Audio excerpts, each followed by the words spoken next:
ये कहानी है बहुत ही होशियार और समझदार एरा की, जो कि 6th क्लास की स्टूडेंट है। छोटी सी उम्र में ही एरा ने अपनी माँ सपना से बहुत सारी अच्छी अच्छी बातें सीख ली हैं। एरा अपनी माँ सपना की बहुत करीब है और वो अपनी हर एक बात अपनी माँ से शेयर करती है। गुड मॉर्निंग माँ। गुड मॉर्निंग बेटा, तुम्हारा लंच पैक कर दिया है और तुम अब जल्दी से ब्रेकफास्ट कर लो, फिर मैं तुम्हें स्कूल छोड़ने आऊंगी। माँ, मैं अपनी फ्रेंड के साथ चली जाऊंगी। आप आओगी तो ऑफिस के लिए आपको लेट हो जाएगा ना। ओके बेटा, ध्यान से जाना। हाँ प्रिया, ओ प्रिया, चलो जल्दी बाहर आ जाओ, स्कूल के लिए देरी हो रही है। अरे वाह एरा, कितनी अच्छी बात है, आज हम साथ साथ स्कूल जाएंगे। उसी दोपहर जब एरा और प्रिया घर वापस आ रहे थे तो अरे देखो, मुझे क्या मिला। ये तो किसी का पर्स दिखता है। ओह, देखो, इसमें तो कितने सारे पैसे हैं। आज का दिन बहुत ही अच्छा है।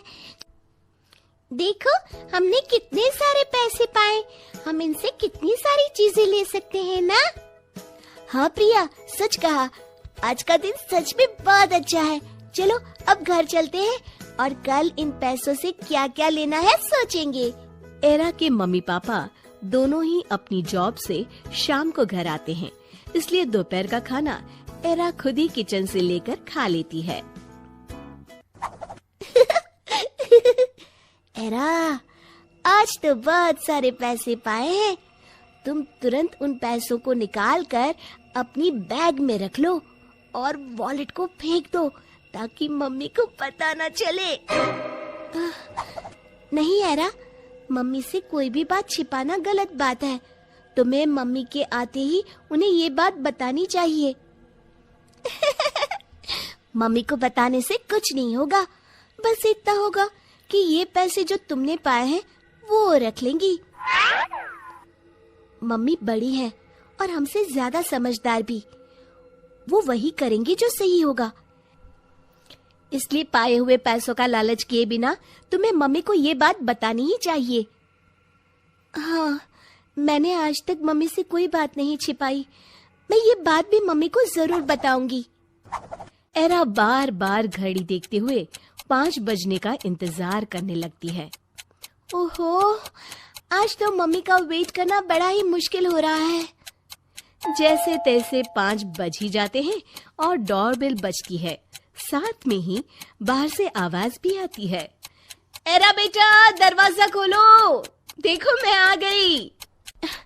मम्मी जल्दी आओ, मुझे आपको कुछ बताना है और कुछ दिखाना भी है। अरे अरे अरे, आराम से बेटा, चलो आ रही हूँ ना रूम में। एरा, ये कहाँ से मिला तुम्हें? माँ, आज स्कूल से वापस आते वक्त मुझे ये रास्ते में पड़ा हुआ मिला। तो क्या वहाँ इसे लेने वाला कोई नहीं था? नहीं माँ, वहाँ कोई नहीं था। मैं और प्रिया दोनों ने देखा। इसमें तो बहुत पैसे हैं। जिसका भी ये वॉलेट होगा वो बहुत दुखी हो रहा होगा। माँ, ये पैसे हम रख ले? नहीं बेटा, ये पैसे हमारे नहीं हैं, इसलिए हम इसे नहीं रख सकते। क्यों माँ? ये तो मैंने पाए हैं ना, तो ये पैसे भी तो मेरे हुए। हाँ बेटा, ये तुमने पाया जरूर है, पर ये पैसे तुम्हारे नहीं हैं। क्यों माँ? ये मेरे ही तो है। अच्छा एरा, तुम्हें याद है एक बार खेलते खेलते तुम्हारी 10 रुपए की नोट खो गई थी और तुम कितना रोई थी? हाँ माँ, याद है, पर आपने ये क्यों पूछा? अब ये सोचो एरा कि जब तुम्हारे पैसे खोए थे तो तुम्हें कितना दुख हुआ था। ऐसे ही ये जिनकी भी पैसे हैं उन्हें भी तो कितना दुख हो रहा होगा। इसलिए पहली कोशिश हमें ये पैसे वापस करने की ही करनी चाहिए। हाँ माँ, आप सही कह रही हो, पर हम ये पैसे वापस कैसे करेंगे? इस पर्स में उनका विजिटिंग कार्ड मिला है, जिस पर किसी अतुल का नाम है और नंबर भी लिखा है। ये उन्हीं के पैसे हैं। माँ, आपको कैसे पता चला कि ये पैसे अतुल अंकल के ही हैं? तुम तो बहुत समझदार हो गई हो। अतुल अंकल का ड्राइविंग लाइसेंस भी है इस वॉलेट में, और सब सिर्फ अपना ही ड्राइविंग लाइसेंस वॉलेट में रखते हैं। चलो, अब मैं इस नंबर पर बात करती हूँ। हेलो, क्या मेरी बात अतुल जी से हो रही है? हाँ जी, मैं बोल रहा हूँ। आप कौन? मैं सपना बोल रही हूँ। मैं आपसे ये जानना चाह रही थी कि हाल में ही आपकी कोई चीज खोई है क्या? हाँ, मेरा वॉलेट जिसमें 10,000 रुपए है और मेरा ड्राइविंग लाइसेंस भी। ये सुनकर सपना समझ गई कि सच में ये वॉलेट अतुल का ही है, और उसने अतुल को सारी बात बताई कि कैसे ये वॉलेट उसकी बेटी एरा को मिला और वो उसने उसे दिया। फिर सपना ने अतुल को पास वाले मॉल में बुलाया, जहाँ वो उसे उसका वॉलेट वापस करने वाली है। सारी बात सुनकर अतुल बोला, वाह बहन जी, आपकी बेटी तो बहुत ही समझदार और होशियार है। मैं आपका और आपकी बेटी दोनों का धन्यवाद करता हूँ। मुझे तो लगता था कि मेरे पैसे गए और मेरा तो नुकसान हो गया।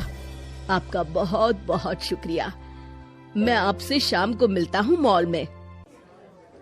सपना अपनी फैमिली के साथ मॉल में अतुल का वेट कर रही होती है। तभी अतुल दौड़ता हुआ सामने से आ जाता है अपनी वाइफ के साथ।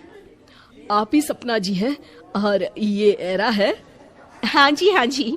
प्लीज बैठिए ना। ये लीजिए आपका वॉलेट, और प्लीज पैसे गिन लीजिए, पूरे हैं ना? कैसी बात कर रही हैं बहन जी, पैसे गिनकर आप जैसे ईमानदार लोगों की इंसल्ट नहीं कर सकता। एरा बेटा, आप तो बहुत अच्छी बच्ची हो, आप बहुत समझदार भी हो। मैं चाहता हूँ कि जब मेरी बेटी हो तो बिल्कुल आपके जैसी हो। और मैं आपको ये गिफ्ट देकर थैंक यू भी बोलना चाहता हूँ आपकी हेल्प के लिए। Thank you uncle. Atul era के साथ साथ सपना और उसके पापा को भी थैंक यू बोलता है, और सब अपने अपने घर की ओर निकल जाते हैं। वापस आते वक्त रास्ते में एरा सपना से पूछती है, माँ, अगर हमें अतुल अंकल का फोन नंबर नहीं मिलता तो क्या वो पैसे हमारे हो जाते? तब हम उन पैसों से क्या करते? नहीं बेटा, वो पैसे हमारे तब भी नहीं होते। अगर हमें पाए हुए पैसों के असली मालिक का पता नहीं चलता तो हमें उन पैसों से गरीबों की मदद करनी चाहिए, उन्हें खाना खिलाना चाहिए या कपड़े देने चाहिए, पर खुद वो पैसे नहीं रखने चाहिए। शिक्षा, हमें इस कहानी से ये शिक्षा मिलती है कि हमें कभी भी पाए हुए पैसों को अपना नहीं समझना चाहिए।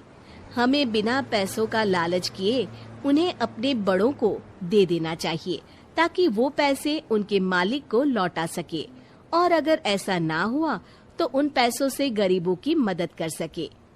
दोस्तों, हमें उम्मीद है कि आपको हमारी ये कहानी पसंद आई होगी। कृपया हमारे चैनल को सब्सक्राइब करें और सभी अपडेट्स के लिए बेल आइकन जरूर दबाएं। और हाँ, वीडियो लाइक और शेयर करना मत भूलिएगा।